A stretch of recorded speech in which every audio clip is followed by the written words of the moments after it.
Locked On Podcast Network presents Locked On Sports Today. NFL training camps are now just weeks away. That's right, they're happening this month. And the most underrated Super Bowl contender is an AFC East team not quarterbacked by Josh Allen or Aaron Rodgers. Also, the rookie quarterbacks are generating a ton of buzz, and there are two teams that are building their rosters in ways that have our experts scratching their heads. I'm Peter Bukowski, starting your day with the can't-miss stories and biggest debates in sports. You're Locked On Sports Today. Searching all major sports. Found. Let's start with the biggest story. The NFL season is fast approaching. I know it doesn't seem like it, but it is just a couple weeks away now. So Kyle Krabs from Locked On NFL Scouting and Locked On Dolphins joins me now. And Kyle, I want to have you put your Dolphins hat on first, because as I have looked at the NFL landscape, I think in terms of betting value with our friends at FanDuel and just overall narrative value, I think the most underrated Super Bowl contender right now in the league is the Miami Dolphins, based on the offensive talent that they have and the defensive equity that they have built up and then added this offseason. I don't want to ask you to argue against the Dolphins, but Can you expand on why you think they could be really, really good this year? Yeah, I certainly think when you look at from an offensive standpoint, the way that they blew up last year in a way that, South Florida hasn't seen since probably 95 was the last year offensively that was anywhere near comparable to, from a yardage and a points and explosive plays. And you have all of that explosive play talent back. I do think from an efficiency standpoint, you will see some regressions for like the league leading dynamics of yards per attempt in the passing game and so on and so forth. But I also think that's going to hopefully lead to better shelf life of quarterback Tua Tagovailoa and his availability. And of course, that's the low hanging fruit. Anybody that will go on and talk about Miami, they'll say, yeah, they could be really good, but Tua, I think that's what's really interesting about this potential courtship of Dalvin Cook too, because where Miami really fell off is when Tua couldn't play. Well, for all of the discussion around, well, anybody can throw to Tyreek Hill and Jalen Waddle, the offense was horrible. Yeah, it turns out that's not true. Correct. So if you do have a position where Tua misses some time, if you have the horses in the running back stable to play a different brand of football, but still have more success where you can tread water more effectively, I think that puts you in a position to win potentially 11, 12 football games. And then now you're maybe talking about a home playoff game. And Vic Fangio on the defensive side of the ball with the defensive line that runs really deep, and Jalen Ramsey and the acquisition for what he has, having played in the same system the past few years. I generally agree with you from a defensive standpoint, the equity that they had with Vic Fangio, and then Jalen Ramsey with totally rejuvenating the cornerback room, having one of the deepest defensive lines in the league, has them very well positioned to play much more complementary football. And I think that is what has the team positioned to, hey, if we can run the ball a little bit better, hey, let's play better defense. That's going to have the framework of what they built last year with the new coaching staff in position to be a pretty successful football team. Yeah, and part of that is, we assume, or we believe Mike McDaniel can be really creative in the run game coming from that Kyle Shanahan system. Some of the things he did with the offense last year, their ability to be explosive, not just with run after catch. If you look at average depth of target, Tua was not just, I'm going to throw the ball 3 yards down the field to Tyreek and let him cook, but he could do that too.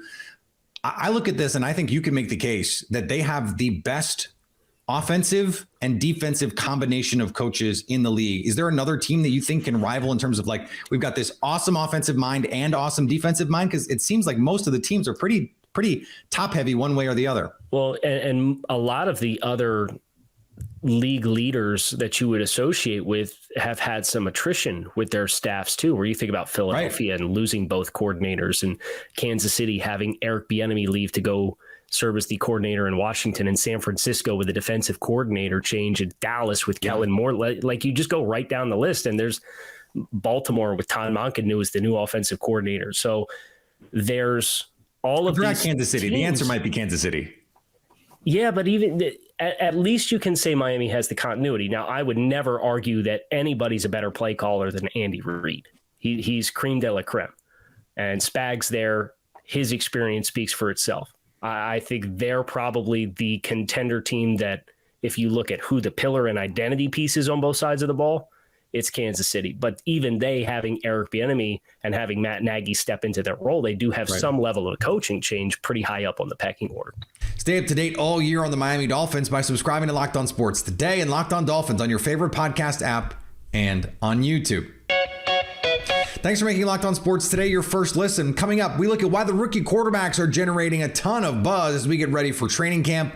Before we get to why that is, the NFC South has a couple great breakout candidates.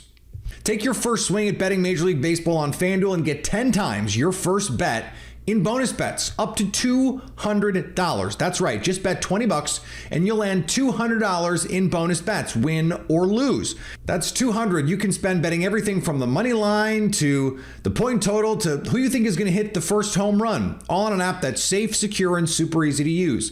Plus, when you win, you can get paid instantly. There's no better place to bet on Major League Baseball than FanDuel, America's #1 sportsbook. So sign up today and visit FanDuel.com/lockedon to get up to $200 back in bonus bets.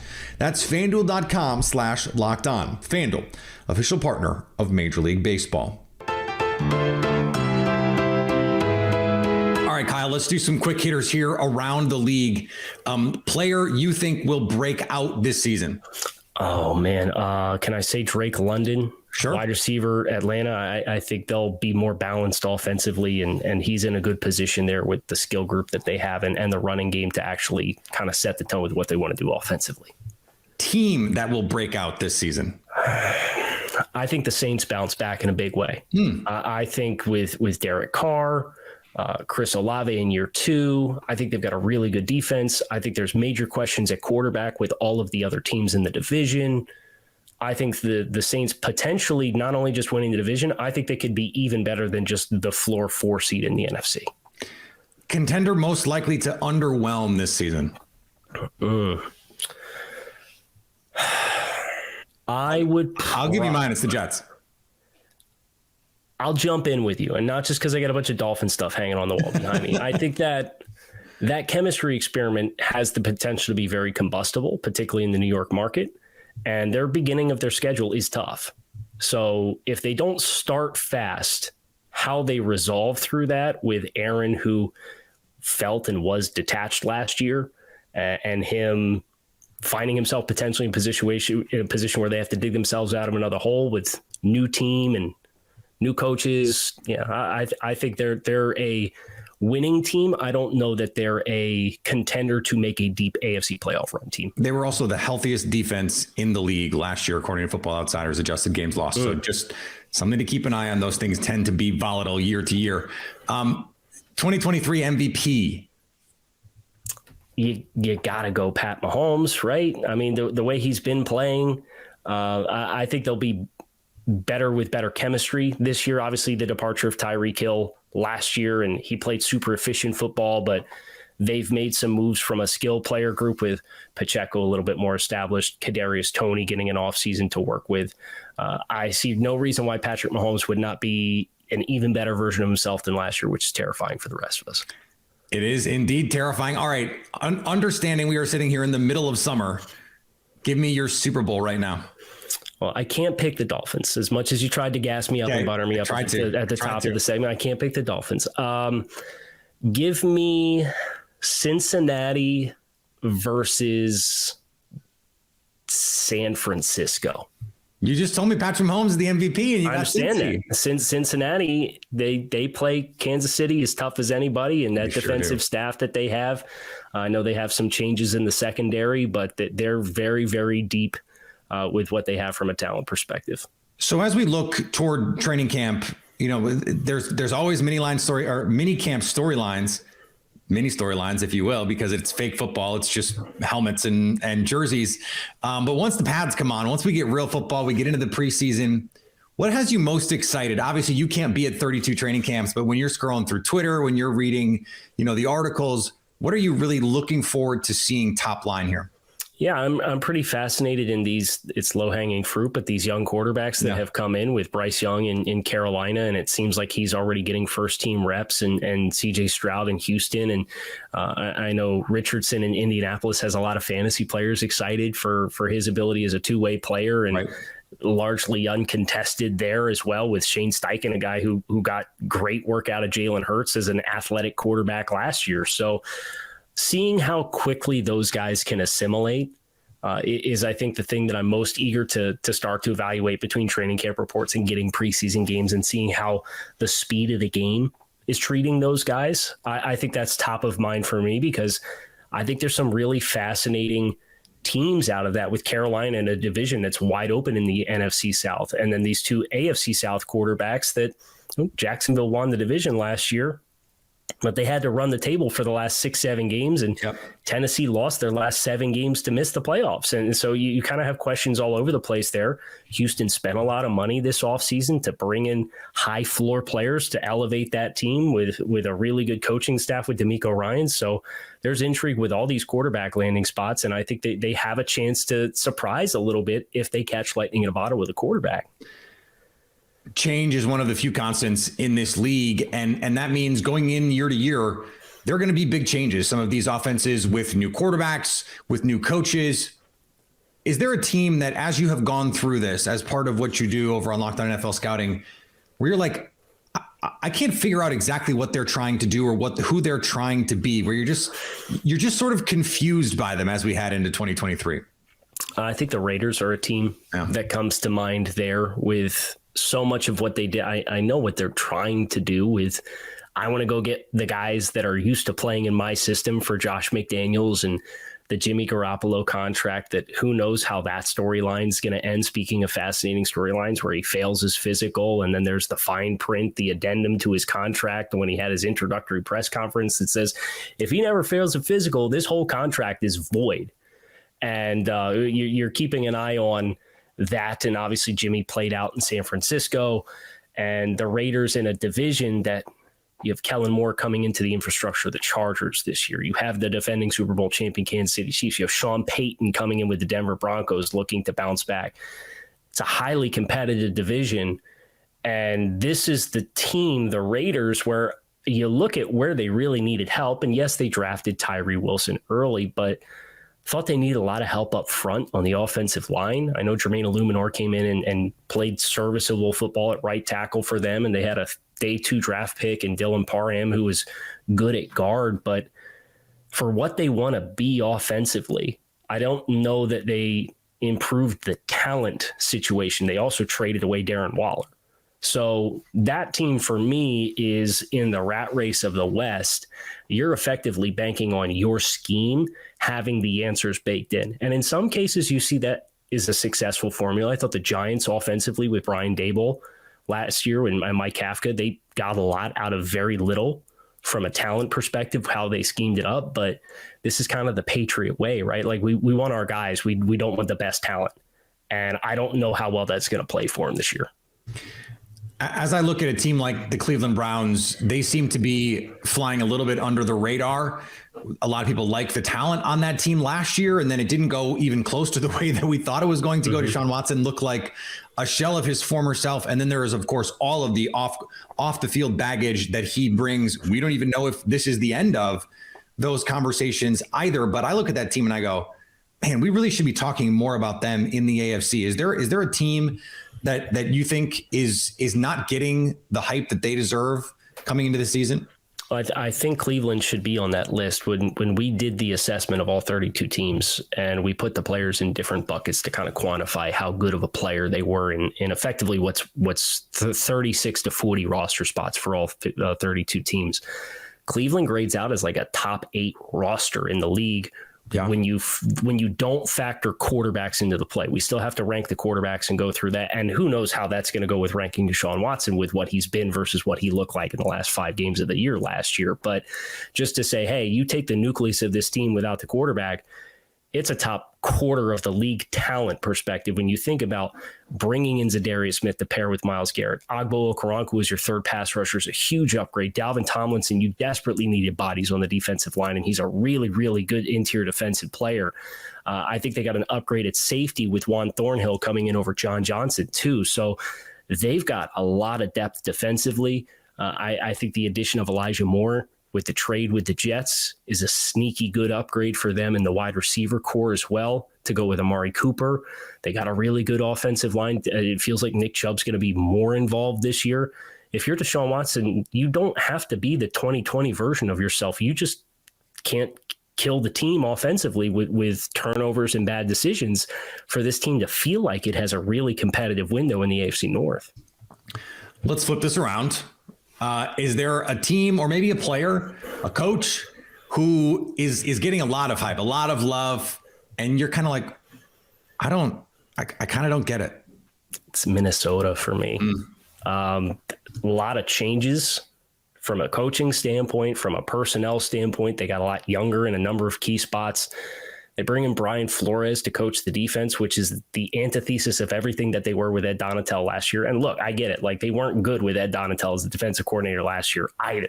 Never mind the fact that this team won every one-score game in the regular season and had the most improbable wins that you will see, including the biggest comeback in NFL history, coming back against the Colts last year.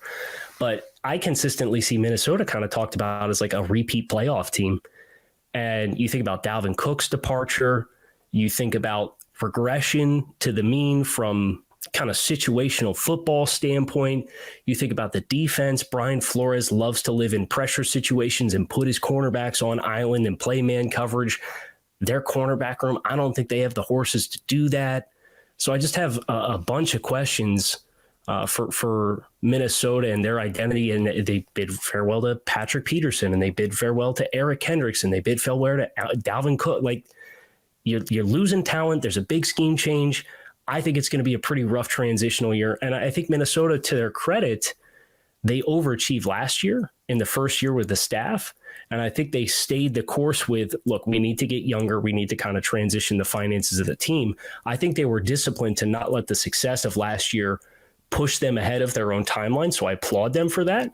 But I do think that puts Minnesota in a position where, if you're talking about playoff teams in the NFC, I understand the conference is down. I just don't think Minnesota is going to be in a position to do that again this year. Get all the data and all the insight into the NFL by subscribing to Locked On Sports today and Locked On NFL Scouting on your favorite podcast app and on YouTube. Coming up, there are two teams that are approaching team building from, we'll call them, unique perspectives. Looking at the way that teams decide to build their rosters is something that I think is fascinating. We look at this year to year. We look at the good teams, the bad teams.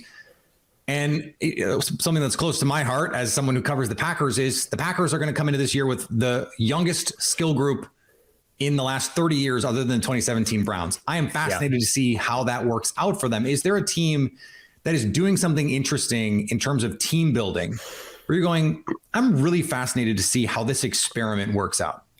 I could point to Green Bay is a good example of that. I could also point to Washington as a good example of that, with the eggs that they have put in the Sam Howell basket in a window with your coaching staff, with new ownership that's come in, where you definitively need to win football games.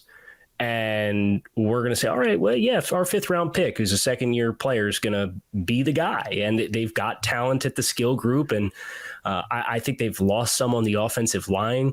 They moved on from Roulier. They moved on from Andrew Norwell just like a couple weeks ago. You're elevating guys like Chris Paul into the starting lineup as a day 3 draft selection. Not that Chris Paul, guys. Not that Chris Paul. I know he's moved to teams a bunch lately, but he's not that extreme just yet. He definitely won't be on the offensive line. And then with their defensive side of the football, they've made some changes in the back 7. They drafted a cornerback in Emmanuel Forbes, who's a little bit of an outlier from a size perspective, very high. He went ahead of Christian Gonzalez from Oregon and went to the Patriots with the next pick. So I think that commitment to Sam Howell, though, is the identifying piece for Ron Rivera for a team that's kind of been stuck in neutral They have some competitive pieces. Ron should feel some pressure to win based on his track record and new ownership coming in, and to just give it to Hal effectively is what they've done. And they're drumming this up with a lot of enthusiasm. And if they're right, they're going to look like geniuses. But if they're wrong, I don't think that story ends well for anybody who's there, with the exception of maybe Eric Bieniemy, who's already kind of come over and kind of probably has a leg in the door to make a case for a head coaching opportunity. Stay up to date all year on this league by subscribing to Locked On Sports Today and Locked On NFL Scouting on your favorite podcast app and on YouTube. And finally, J.J. Watt just can't stay away. The former All-Pro defensive end and surefire Hall of Famer will join CBS for NFL coverage this season. In a video Watt posted to his Twitter account, just in case you couldn't watch it due to Twitter's new rules, he said, "I love the game too much to be away from it entirely. Quarterbacks around the league are thankful he's referring to being on TV, though he's still probably pretty scary to them." Thanks for making Locked On Sports Today your first listen. Now go find your favorite team's Locked On podcast and make them your second listen. Coming up tomorrow, what is the biggest storyline for the second half of the baseball season? So at least until tomorrow, stay Locked On Sports Today. Locked On Podcast Network presents Locked On Sports Today.